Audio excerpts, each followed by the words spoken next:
আসসালামু আলাইকুম বন্ধুরা, সবাই কেমন আছেন? আশা করি ভালো আছেন। আলহামদুলিল্লাহ আমরাও ভালো আছি। তো বারবারের মতো আরও একটা নতুন ব্লগ ভিডিও রান্না করার তোমাদের সাথে শেয়ার করব। এই তো দেখো, এই জিনিসটা কিন্তু আমার খুবই পছন্দ, আর লাউ দিয়ে মুরগির মাংস। তো চলো শুরু করি রান্নাটা। প্রথমেই আমি এখানে দিয়েছি কড়াইতে তেল, আর তেল গরম হয়ে গেছে। এখানে দিয়ে দিলাম পেঁয়াজ, রসুন বাটা, আদা বাটা, দারচিনি, এলাচ সব বেটে নিয়েছিলাম, তো সেটা এখন দিয়ে দিচ্ছি। আর আজকে কিন্তু রাত্র প্রায় 11টার মতো বেজে গেছে। এখানে একটু জিরা বাটা দিয়ে দিছি অল্প একটু, আর এখানে আবার হলুদের গুঁড়ো দিয়ে দিলাম। রাত্রে 11টা বাজে এখন রান্না করতে আসছি, কারণ আমার ননদ খেতে চেয়েছিল লাউ দিয়ে মুরগির মাংস, আর আনাহিলের পাপারও খুব পছন্দ। তো রান্না করতেছি মাটির চুলোতে, কারণ কারেন্ট চলে গেছে।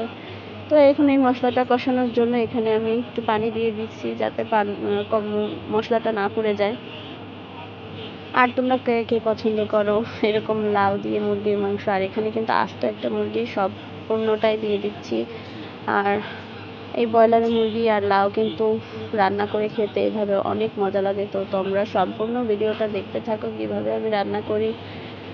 প্রায় রাত্রে 11টা, তো এখন রান্না করতে করতে তো আমার বেজে যাবে 12টার মতো।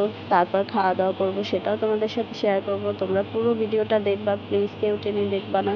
আর একটা লাইক দিয়ে পুরো ভিডিওটা দেখো, একটা কমেন্ট করে জানাবা যে আমার ভিডিওটা তোমাদের কেমন লাগে, কীরকম ভিডিও করলে ভালো হবে সেটা আমাকে জানাবা। যেহেতু আমি নতুন, তোমাদের কাছ থেকে আমি কিছু শিখতে চাই।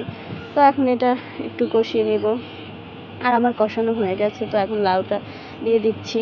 যেহেতু রাত্র অনেক, তার উপরে এবার তাড়াহুড়ো করে রান্না করতেছি, তাই তোমাদের সাথে অল্প অল্প করে শেয়ার করলাম। আর এখানে কিন্তু লাউটা একটু মোটা মোটা করেই কেটে নিচ্ছি, কারণ লাউটা একদম গলে গেলে ভালো লাগে না। আর যেহেতু মুরগির সাথে রান্না করব, তার জন্য একটু মোটা মোটা করে কাটলেই ভালো হয়। দেখো এখন কষানো হয়ে গেছে আমার। এখন অল্প একটু পানি দেবো, যেহেতু লাউটা দিয়ে কিন্তু অনেক পানি বের হবে। আর এমনিতে পানি দেওয়া লাগে না লাউতে, কারণ মুরগি দিয়েছি, এই কারণে অল্প একটু পানি দিয়ে দেবো, যাতে নিচটা না পুড়ে যায় মশলাটা।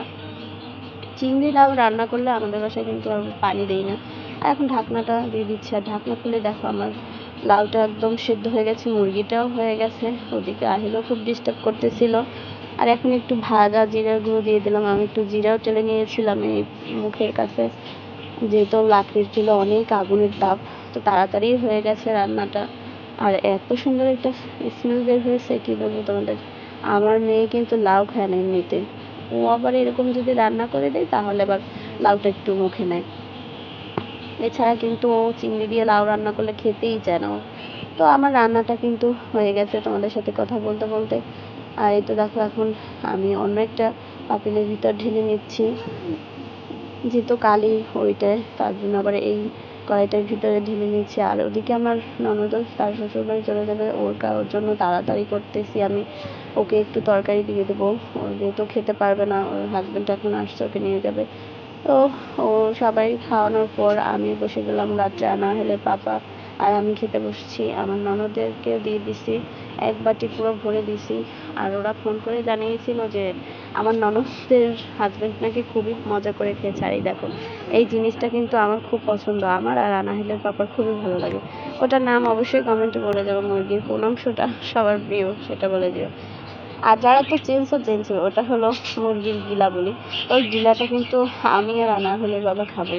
আমি আগে খাইতাম না, তো আনাহিলের বাবার কাছ থেকেই শিখেছি। আর দেখো, আমি বোম্বাই মরিচ নিয়ে নিয়েছি, সাথে কিন্তু একটু আলু ভাজিও ছিল, ওটা দিয়ে খুব মজা করে খাচ্ছে। আর লাউটা এত সুন্দর সফট হয়েছে, দেখো একদম গলে গেছে চাপ দেওয়া ঠিক। আর আমার কিন্তু এরকম মুরগি দিয়ে লাউ খেতে ভালোই লাগে, তো সহজ একদম। তো রাত্র 1টা বেজে গেছে খেতে খেতে। এখন আবার এই খাওয়া দাওয়ার পর সব কিছু গুছিয়ে তারপর শুতে হবে। তোমাদের জন্য এত কষ্ট করে ভিডিও করি, প্লিজ তোমরা একটা লাইক করে কমেন্ট করে পুরো ভিডিওটা ওয়াচ টাইম করে দিও। আর যারা নতুন তারা সাবস্ক্রাইব করে আমার পাশে থেকো। তোমাদের জন্য অনেক কষ্ট করি বন্ধুরা, তোমাদের যদি একটা লাইক কমেন্ট পাই তাহলে আমার আরও অনুপ্রেরণা বাড়বে ভালো ভালো ভিডিও করার জন্য। তো সবাই প্রশংসা করছে, আলহামদুলিল্লাহ অনেক মজা হয়েছিল। আর যারা নতুন তারা আমার চ্যানেলটাকে প্লিজ সাবস্ক্রাইব করে দিও। আমি একদমই নতুন, তোমাদের সাপোর্ট না পেলে আমি কিভাবে সামনে এগাবো। তো সবাই ভালো থাকবা, সুস্থ থাকবা, আমাদের জন্য দোয়া করবা। ইনশাআল্লাহ তোমাদের জন্য ভালো ভালো ভিডিও দেওয়ার চেষ্টা করব। আর এখন তো বিদায় নিলাম, আল্লাহ হাফেজ।